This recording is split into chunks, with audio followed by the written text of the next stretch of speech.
নিখিলবঙ্গ প্রাথমিক শিক্ষক সমিতির কালিয়াগঞ্জ ২ নম্বর চক্রের ৪৯তম বার্ষিক সাধারণ সভা অনুষ্ঠিত হল শুক্রবার। শেঠ কলোনি প্রাইমারি স্কুলে সংগঠনের পতাকা উত্তোলনের মধ্য দিয়ে শুরু হয় সাধারণ সভার কাজ।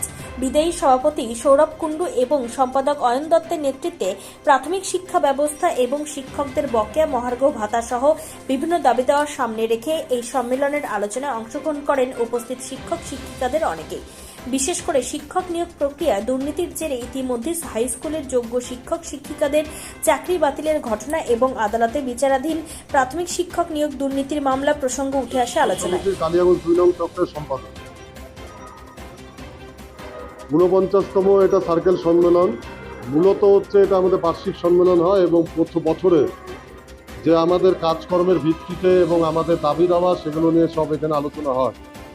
বর্তমান যে শিক্ষার যে পরিস্থিতি, যে শিক্ষকরা চাকরি যোগ্য শিক্ষকরা একমাত্র এই সরকারের দুর্নীতির বশে যোগ্য শিক্ষকরা আজকে তারা রাস্তায়, আজকে প্রাথমিক শিক্ষারও হচ্ছে মানে একটা সরু সুতার মতন ঝুলছে।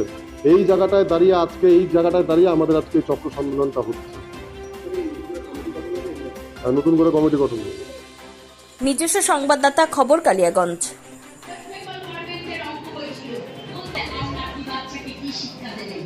আপনি পাচ্ছেন না